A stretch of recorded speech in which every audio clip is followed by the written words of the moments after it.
आदाब and welcome to another episode of Aham Baat. मैं हूं यूसरा हुसैन और आप देख रहे हैं न्यूज 18 जम्मू कश्मीर, लद्दाख और हिमाचल। आज के इस एपिसोड में I have with me director colleges department of higher education doctor Yasmeen Ashai, a name everybody recognizes. Welcome to the show, ma'am. सबसे पहला सवाल आपसे मैं पूछूंगी about the recent happenings. अभी कुछ देर पहले ही हमने देखा there was a few reports जहां पे students को जो है उन्होंने molestation का जो है they said that they were not treated appropriately by teachers or some principals. You as a strong independent woman, what is your take on that? Adab, Assalamu alaikum, namaskar and jule. Because we also have Ladakh included with us. Student teacher का जो relationship होता है ये इतना sacred होता है, बिल्कुल, और इसको तो हम ट्रीट करते हैं एज गुरु एंड शिक्षा प्यूपिल। और एज अ पेरेंट एक टीचर जो होता है वो एक मेंटर होता है, एक गाइड होता है, और पूरी कोशिश होती है कि स्कूल्स में, कॉलेजेस में ऐसा कंड्यूसिव एटमोस्फेयर हो जहां बहुत कंफर्टेबल बच्चा भी फील करे और टीचर भी, कंफर्ट जोन दोनों के लिए हो। और आपको पता है that we have this Sexual Harassment at Workplace, there's Prevention, Prohibition and Redressal Act 20113 which was Vishakha judgment earlier, अभी तो लॉ है, एक्ट है। तो इसके तहत कितना इम्पोर्टेंट है यूजीसी की तरफ से कॉलेजेस में एंड इवन स्कूल्स में डायरेक्शन गई है कि हर एक वर्क प्लेस पे आईसीसी होना चाहिए, internal complaints committee. So in case ऐसा कुछ रिपोर्ट होता है तो इमीडिएटली एक इंटरनल कंप्लेंट्स कमेटी इन्वेस्टिगेट करती है, कमेटी कॉन्स्टिट्यूट होती है, उसका कॉम्पोजिशन भी बना हुआ है। It's to be headed by principal, then इतने फीमेल फैकल्टी होनी चाहिए, थर्ड पार्टी एनजीओ होना चाहिए, एंड इसमें इवन पुलिस के ऑफिसर भी साथ होना चाहिए, बिकॉज कल को प्रोसिक्यूशन ऑफिसर चाहिए, आगे इन्वेस्टिगेशन चाहिए। तो कितनी स्ट्रिंजेंट एक्शन, मतलब लोगों के, अभी आपने देखा होगा कि चाहे वो स्कूल के प्रिंसिपल हों या और किसी कॉलेज की फैकल्टी हो, उनको अरेस्ट किया गया, सस्पेंड किया गया। As citizens of the country कौन चाहेगा कि हम एक ऐसा एनवायरनमेंट क्रिएट करें जहां ये हमारी सोसाइटी में ये एबरेशन हो। Absolutely. My next question to you would be about NEP, New Education Policy 2022, and our Union Territory JK was one of the first to implement it. एक achievement है हमारे लिए, और आपने एक बहुत अहम रोल प्ले किया when we had to implement that. Apart from academic overall, और क्या स्टेप्स लिए गए हैं to implement and ensure the full implementation of this NEP? National education policy 2020 जो है, it's a very visionary like policy and a very beautiful document जिसको बहुत सारी डेलिब्रेशंस के बाद पब्लिक में लाया गया। पहले डेलिब्रेशंस हुई, सारा फीडबैक कलेक्ट करके, और पॉलिसी हमारे लिए बनी। सी इन एडिशन टू जो हमने यहाँ इम्प्लीमेंटेशन किया विद ऑनरेबल एलजी, जिन्होंने पर्सनली इंटरवीन करके मीटिंग्स कंडक्ट करवाई, एडवाइजर सर हमारे principal secretaries, everybody like all affiliating universities, जितने भी कॉलेजेस उनके साथ जुड़े हुए हैं, तो सबने मिल बांट के ये सोचा कि नहीं, इट्स वेरी इंपॉर्टेंट कि हमको नेशनल एजुकेशन पॉलिसी 2020 को इम्प्लीमेंट करना चाहिए। गवर्नमेंट ने यूनिफॉर्म एकेडमिक कैलेंडर बनाया। यू ऑलरेडी नो कि हमारे जो कश्मीर में कैलेंडर, बिकॉज विंटर हमारा अलग है और जम्मू का समर ब्रेक होती है, हमारी विंटर ब्रेक होती है, but we wanted to bring it at par with the national calendar, because हमारे बच्चे कल को जुलाई सेशन में बाहर जाके कम्पीट करना चाहते हैं, तो they would waste 6 months। Then CUET, the common university entrance test, उससे क्या होगा कि आप बच्चे को एक प्लेटफॉर्म पे अप्लाई करना है जी, ऑल ओवर द कंट्री। चाहे मेरा स्टूडेंट जम्मू कश्मीर का, लद्दाख का, दिल्ली में पढ़ना चाहता है, बैंगलोर में पढ़ना चाहता है, एक CUET से उसका स्कोर आएगा, उसने अपनी प्रेफरेंसेस दी होंगी कॉलेजेस की, and based on the merit, based on the score, उसको कॉलेज अलॉट हो जाएगा। फिर हमारा एक और इनिशिएटिव इस वक्त डिपार्टमेंट में चल रहा है, where we are thinking of rationalisation of subjects. Rationalisation of subjects का मतलब ये नहीं किसी सब्जेक्ट को बंद किया जाएगा, लेकिन मैक्सिमम कोशिश होगी कि जो बड़े बड़े एस्टैब्लिश कॉलेजेस हैं डिस्ट्रिक्ट हेडक्वार्टर्स पे, उनमें सारे सब्जेक्ट्स को ऑफर किया जाए। और जो छोटे कॉलेजेस हैं, छोटे कॉलेज से मतलब है जो 2019 में एस्टैब्लिश हुए हैं, जहां हो सकता है प्रोबेबली अभी उतना ह्यूमन रिसोर्स हमारे पास नहीं है, तो लेकिन उन बच्चों को डिप्राइव नहीं करेंगे, हर एक बच्चे को अपॉर्चुनिटी देंगे। मेरा अगला सवाल भी आपसे इसी रिलेटेड है। We'll talk about requisite infrastructure and staff of the valley colleges, fairly जो नए कॉलेजेस हैं, वहां पे क्या इंफ्रास्ट्रक्चर और स्टाफ की जो कमी है, क्या उसको has the higher education department been able to cater to that problem? Definitely जी, yes. See, 2019 we expanded and we added 50 new colleges in the entire UT of JK. और इन 50 कॉलेजेस में मैक्सिमम कॉलेजेस ऐसे हैं जहां land acquisition, land possession हो गई है और परमानेंट कैंपसेस बन रहे हैं, फेजेस में बन रहे हैं, and huge like infrastructure is being added to newly established colleges in terms of कि इनका एक एडमिन ब्लॉक बन जाए और एक क्लासरूम ब्लॉक बने to start with. And of course then we are adding basic other student related facilities like in canteen, a health center, playground भी साथ साथ बन रहा है. So ये सारी facilities जो है, physical infrastructure जो है, this is being added and created in these newly established colleges. In addition to this, आप human resource की बात करें तो creation पहले हो गई थी, permanent post की, फैकल्टी की एंड नॉन टीचिंग की. और कोई ऐसा कॉलेज इसमें नहीं होगा जहां जितना इनके पास क्रिएशन है उतने उनके पास लोग हैं. You'll be happy to know कि अभी 2020-2021 में we got MTS multitasking service के employees from the SSB. Higher education में 400 प्लस हमने लोगों को कॉलेजेस में भेजा. फिर उसके बाद हमारे पास आज जूनियर असिस्टेंट्स 45 आ गए हैं. Then we have lib assistants, library assistants, laboratory staff, जिनको हमारी मैक्सिमम कोशिश होती है कि पहले हम उनको न्यूली एस्टैब्लिश कॉलेजेस में पोस्ट करें. फिर जहां हमको लगता है क्रिएशन नहीं है, कल को सैलरी का इशू होगा, then we post them to old establish colleges. Will talk about the ranking, NIRF, जिसे हम नेशनल इंस्टीट्यूशनल रैंकिंग फ्रेमवर्क कहते हैं. What is our standing higher education institutions की as per the NIRF? And how are we improving the quality of degree colleges specifically of the UT? See, NIRF ranking जो है, it's like a framework जहाँ जो apply करेगा तो they'll see कि हम where do we stand. So our colleges mostly don't go for NIRF ranking. Universities जाते हैं. We are proud कि कश्मीर यूनिवर्सिटी की रैंकिंग बहुत बढ़ गई है. Probably they're on the 33rd number now. But हमारे कॉलेजेस में है, we've also in addition to our assessment and accreditation by the NAC Bengaluru जो हमको असेस करते हैं, हमारे college we also the department of higher education has signed an MOU with IIT Jammu. एंड IIT Jammu ने एक पैरामीटर्स डिवाइस करके based on the NAC parameters and the UGC parameters.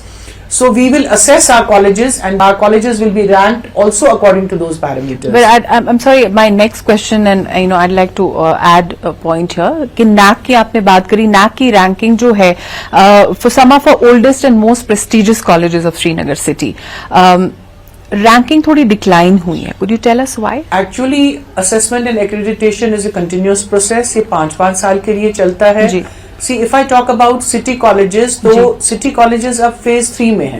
अच्छा. JK erstwhile state of Jammu Kashmir was the first state जहां हमने इतनी मतलब hurriedly और proper preparation के साथ we went in for NAC assessment. Other states did not. So if I talk about Women's College MA Road, हमने third cycle भी cross कर लिया. So it's like, when you're in your third phase, so there are different kind of parameters compared to your first cycle में MA Road got an A grade, second cycle they got an A grade. All our colleges, अभी तक हमारे 63 colleges are already assessed and accredited in their consecutive cycles. अगर हम MA Road की बात करें कि हम क्यों A से B प्लस पे आए, बिकॉज अब NAC का जो क्राइटेरिया है it is entirely changed. 70% is all quantitative matrix. जब आप फिल करते हैं तो 70% आपको ऑटोमेटेड है. Computer is giving you marks for that. It's all data related and उसकी बाज़ाब्ता डॉक्यूमेंट वेरिफिकेशन होती है. SSS होता है which is student satisfaction survey. Student से भी कॉलेज के बारे में पूछा जाता है, फैकल्टी के बारे में, सर्विसेज के बारे में. और फिर थर्ड साइकिल की जब हम बात करेंगे then NAC will look at the kind of programmes, academic programmes you added to your college, the kind of autonomy you enjoy. Since all these colleges are not autonomous. Next 15 years सारे colleges को autonomous बनाना है. So all our colleges are working. Yes, all our colleges are working towards achieving autonomy and also becoming deemed universities. पिछले 5 से 10 सालों में जितने भी चेंजेस हुए हैं एजुकेशन सिस्टम में, कितना ट्रांसलेट हुआ है वो ऑन ग्राउंड? फॉर एग्जाम्पल हम बायोमेट्रिक की बात करेंगे, कितना हेल्प करता है वो to actually ensure quality of education and accountability as well. हमारी पूरी कोशिश रहती है डिपार्टमेंट की that actually we want to promote quality and excellence in the institutions of higher learning. उसके लिए जितने मेजर्स लिए जाते हैं, first we'll talk about academics. कि कितना आपने academically institution को ग्रो करने दिया, कितने प्रोग्राम्स आपने इंट्रोड्यूस किए. जो आप देख रहे हैं कि नेशनल एजुकेशन पॉलिसी में वो सारा ट्रांसफॉर्म हुआ. 3+1 every student has an opportunity either to opt for a major और a minor.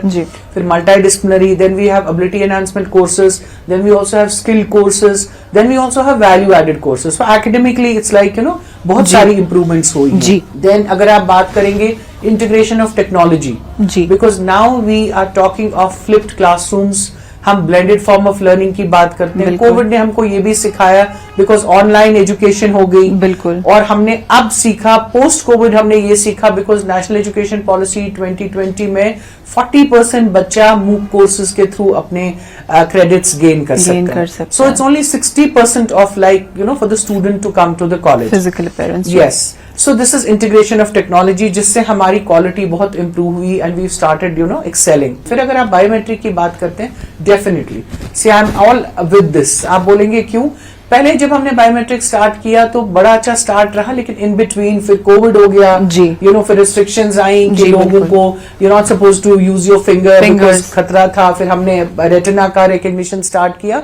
But with this now last year से हमने Aadhaar based biometric attendance implement हुई है इन हायर एजुकेशन.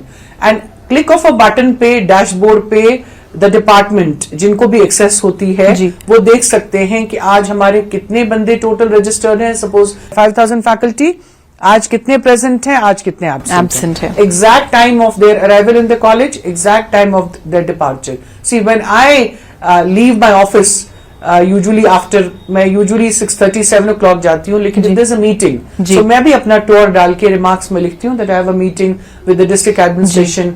और then I make it a point कि जब मैं कहीं और हूँ, सेक्रेटरीट हूँ, I mark my attendance whether it's 7:30 और 8 o'clock.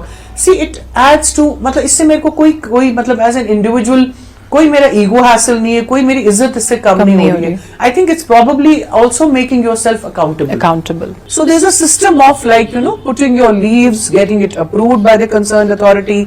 या अगर आप हायर पोजीशन पे तो आपने टोर अप्लाई किया, सो आप बता रही हैं कि मैं टोर पे कहाँ जा रही हूँ. So you accountable. एंड जहाँ पब्लिक डीलिंग है तो लोगों को भी पता है, वो दे नॉट कीप सर्चिंग कि ऑफिसर कहाँ है. सो इट्स लाइक उसको मेंटर करते हैं, एडवाइस करते हैं to become a good teacher. Human resource management एक बड़ा स्किल्ड जॉब मैं कहूंगी, और human resource development is equally important. कहाँ पे हैं हम? Where are we in if you talk about development and resource management, where do we stand? See, I also look at human beings as like human resources. Correct. Because see, if you look at a college, one important thing is that student एक important stakeholder है. फिर आपके पास physical infrastructure होना चाहिए college में, but physical infrastructure से important है human resource. Okay. जब तक आपके पास trained, motivated faculty नहीं है, you will not be able to achieve excellence and quality in education. So department पूरी कोशिश करता है कि professionally हम अपने teachers को कितना अपग्रेड करें. See upgrading is very important. Correct. मेरा अगला सवाल भी इनफैक्ट यही था कि मुझे लगता है हमारे जो टीचर्स हैं यहाँ पे, that is my personal experience also, I think they need to evolve and upgrade themselves. The times have gone जब बच्चे पे आप चिल्लाते थे या उसको रेप्रिमांड करते थे या ह्यूमिलिएट करते थे या फिजिकली पनिश करते थे. I think वो वक्त जा चुका है and I am personally not with that. वही मैं आपसे पूछना चाह रही थी, have the times changed for good or for worse? See, times have definitely changed for good और evolve करती है सोसाइटी. और मैं ये जरूर मानती हूँ कि टीचर्स को भी अपने आप को evolve करना है, अपग्रेड करना है. We also have to understand that now we are living in a different era. Correct. Living in a different era does not mean कि हमने कोई मतलब बिल्कुल कोई drastic change आई है, but because technology का intervention बहुत ज्यादा है. See, there are different sources of knowledge now. Google is a very important source of knowledge. Teacher is not the only source of knowledge. Right now, कोई भी चीज देखनी होती है, आप देखिए Google को, हम उसको लाइटर मोड में कभी कभी प्रोफेसर गूगल बुलाते हैं, because any knowledge, any thing you want to knows आप गूगल को देखते हैं. तो अगर टीचर अपने आप को इवॉल्व नहीं करे, अपग्रेड नहीं करे, तो टीचर तो फिर रिडंडेंट हो जाएगा ना. देन एक टीचर का कंडक्ट कैसे होता है, टीचर कैसे चलता है. We also admired our teachers. कि look क्या up to them, क्या जी, पहन बिल्कुल। के चल रही हैं, they were like role models. बिल्कुल। So it's very important कि जो टीचर की पोजीशन है वो इंटैक्ट रहे। जी। Of course there are alternate sources of knowledge. जो आपके टाइम था, आप मिसाल देते हो, oh when I used to see my teacher, मैं भाग जाती थी। जी। So it's not like that. Why should you run Run. when you and rush, and hide yourself when you see a teacher? Stand up and greet your teacher and talk to the teacher. बिल्कुल। So there's a Absolutely. change in the value system. Correct. It's not that कि हमारे बच्चे अब तहजीब वाले नहीं हैं, हमारे बच्चे बहुत तहजीब वाले हैं, but we need to understand the difference. एक छोटा सा ब्रेक लेते हैं और ब्रेक के बाद ये बातचीत जारी रहेगी। प्रोग्राम का नाम अहम बात। देखते रहिए न्यूज़ 18।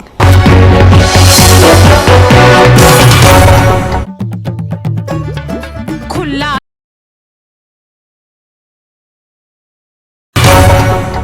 Welcome back. मेरा अगला सवाल will talk about the common university entrance test UG 2023 जो कि इंट्रोड्यूस हुआ for admissions into all undergraduate programmes of JK UG programmes. तो प्रिपरेशंस कश्मीर में या हमारी यूटी में कैसी रही हैं और आपके अपने ओपिनियन में कितना सक्सेस मिलेगा हमें? जब हमारा ये सीयूटी का एग्जामिनेशन डेट्स नोटिफाई किए एनटीए ने, तो हमने नोटिस ये किया, हमारी नोटिस में ये आया कि हमारे बहुत से बच्चों का सेंटर जो है वो बाहर एलोकेट किया गया है, outside Jammu and Kashmir. Ji.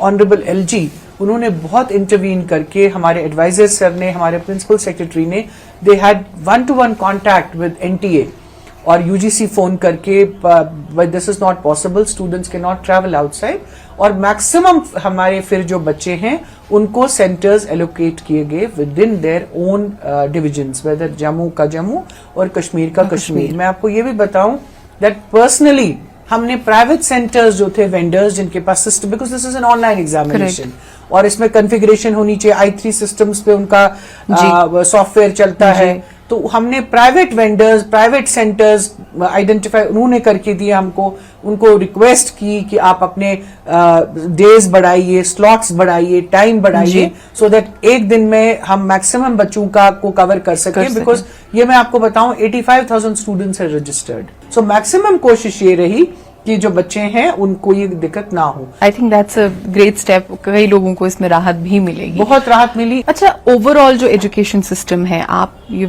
Always been an educator, मैं अभी आपकी स्टूडेंट रही हूँ और आप एक बहुत ही पैशनेटली अपना जो है काम करती आ रही है हमेशा से। आपके नजरिए में ओवरऑल एजुकेशन सिस्टम कहाँ पे है, कितनी इम्प्रूवमेंट चाहिए? What is your view? See UT of JK is among the very few UT and states जिन्होंने क्लस्टर यूनिवर्सिटी का कॉन्सेप्ट इंट्रोड्यूस किया जी। कि कॉन्स्टिट्यूएंट कॉलेजेस बनाए। अदरवाइज हमारी यूटी में अभी तक एफिलिएटेड कॉलेजेस ही होते थे, कॉन्स्टिट्यूएंट कॉलेजेस नहीं थे। और इन एडिशन टू दैट, चलिए सेंट्रल यूनिवर्सिटीज तो आ गई, जम्मू में एक आ गई यहाँ। फिर आप देखिए, in addition to these all public universities we added IIT, we added IIM, और उनका मेन कैंपस जम्मू है, आउट कैंपस कश्मीर में है। हमारे पास IIMC है, हमारे पास चलिए एम्स, तो चलिए मेडिकल एजुकेशन में आ गए, हमारे मेडिकल कॉलेजेस ऐड हो गए। इंजीनियरिंग कॉलेजेस भी हमारे पास, गवर्नमेंट इंजीनियरिंग कॉलेजेस हैं, गवर्नमेंट के हायर एजुकेशन के। Then we also have engineering colleges of affiliating universities. Kashmir university के पास अपना कैंपस है इंजीनियरिंग का, जम्मू वालों के पास भी है। In addition to this, if I tell you, when we talk about expansion of higher education, we also have to look the kind of colleges we've added, that I've already said कि हमने 50 नए add किए। फिर हम देखते हैं कि हमने कितना इंफ्रास्ट्रक्चर ऐड किया। 2016 में, 17 में, 19 में कंटिन्यूअस हमारी रिक्रूटमेंट्स हो रही है। Such a glorious moment in the history of higher education कि one time 136 principals higher grade में, 10,000 के ग्रेड में कंफर्म होके उनको कॉलेजेस में पोस्ट किया गया। सो this is like marching towards quality, promoting excellence in higher education and also progressing. I think हम country में कहीं लैग नहीं करें जहां हम कहेंगे कि हमारे पास ये कोर्स नहीं है जो बाहर है, हमारे पास नहीं है। जहां भी पब्लिक डिमांड आई, नैनो टेक्नोलॉजी है, जेनेटिक्स है, पब्लिक एडमिनिस्ट्रेशन है, एनवायरमेंटल साइंस है, जिसमें फ्यूचर है जी। और ज्यादा, but I also have to tell you, admit we can't be like saying कि we done everything. We need to do a lot because we need to make our students employable.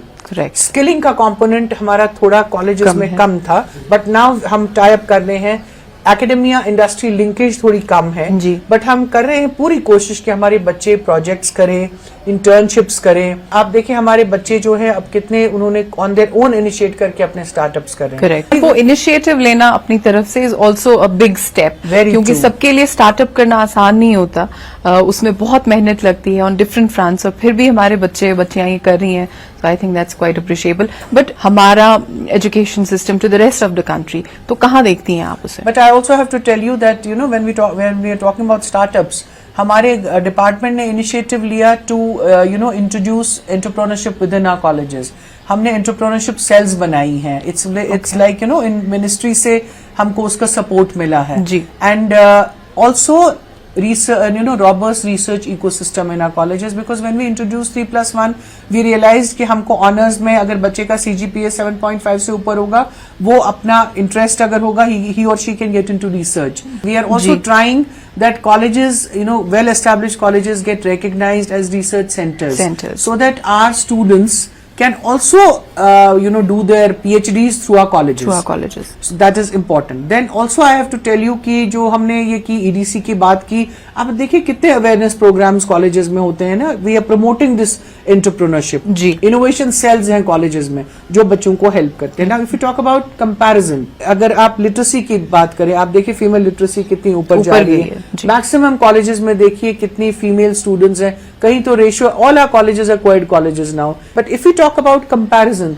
C comparison would be in terms of हम अपनी journey को देखें जी। See I tomorrow if I start looking at DU, तो मैं अपने आप को ये कंपेयर करूं कि मैं पिछले 10 सालों में मैंने कितना इंप्रूव किया है अपने एजुकेशन सिस्टम को, कितना एक्सपेंशन हुआ है, कितना क्वालिटी को एनहांस किया गया है। I also have to tell you, ये जो हमारा PMSSS की स्कॉलरशिप स्कीम जी ऑनरेबल प्राइम मिनिस्टर की तरफ से स्टार्ट हुई है हमारे बच्चों के लिए, it's been so beneficial. Can you imagine एक कश्मीर का बच्चा या जम्मू का बच्चा gets into Saint Stephen's, which was like a distant dream.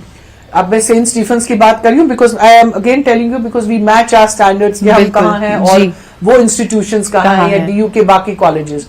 So it's like looking at the overall quality of education. अब मैं ये सोचूं कि अगर मैं वैसे कंपैरिजन करूं उन कॉलेजेस और अपने कॉलेजेस का, मैं कहती हूँ हमारे कॉलेजेस कहीं कम नहीं है। एंड आपको ये बताऊं कि जो हमारे बच्चों की, because English is the medium of instruction right from kindergarten, correct, तो हमारे बच्चों की लैंग्वेज कितनी अच्छी है जी। I was in workshop yesterday with AICT chairman at Amar Singh college. He said I am so happy कि आपका जो बच्चा खड़ा होता है पुलवामा का, बारामूला का, अनंतनाग का, श्रीनगर का, वो कितनी साफ इंग्लिश बोलता है। पिछले कुछ चंद सालों में खास तौर पे we have seen great improvement, और but as we say it's a continuous process, और आई थिंक आगे भी we have miles to go, but we have come a long way, specially in the past few years. My last question to you would be, as an educator, आपको लगता है कि आजकल students पे बहुत ज्यादा प्रेशर है या बहुत ज्यादा डिस्ट्रैक्शंस हैं बच्चों के लिए?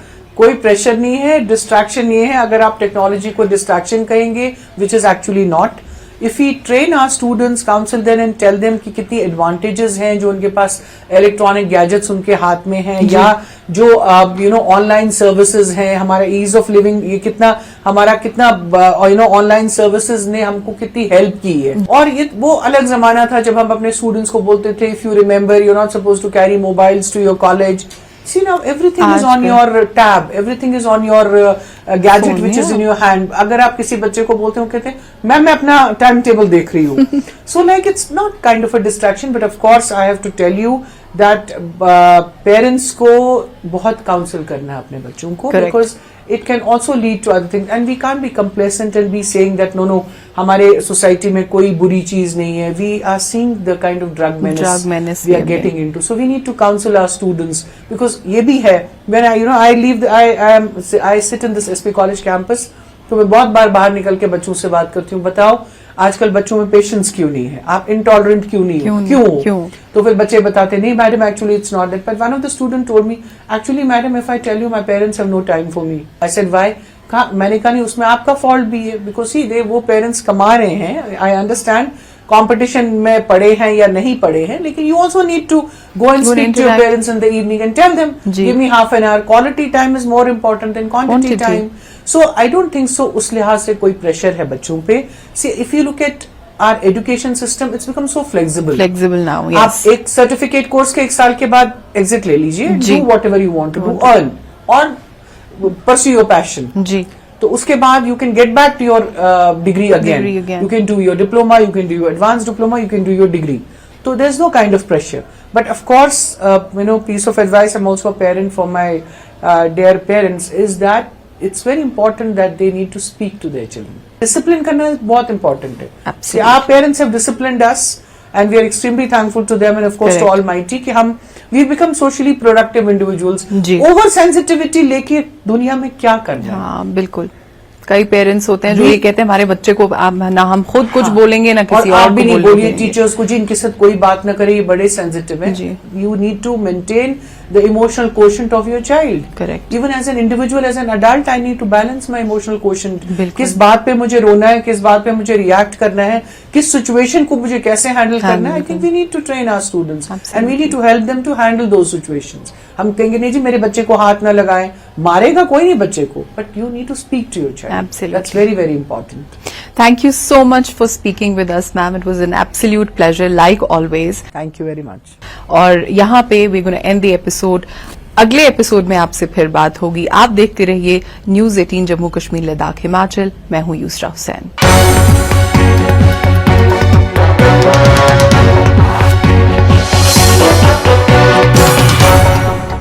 बीमारी हुई तो पता लगा कि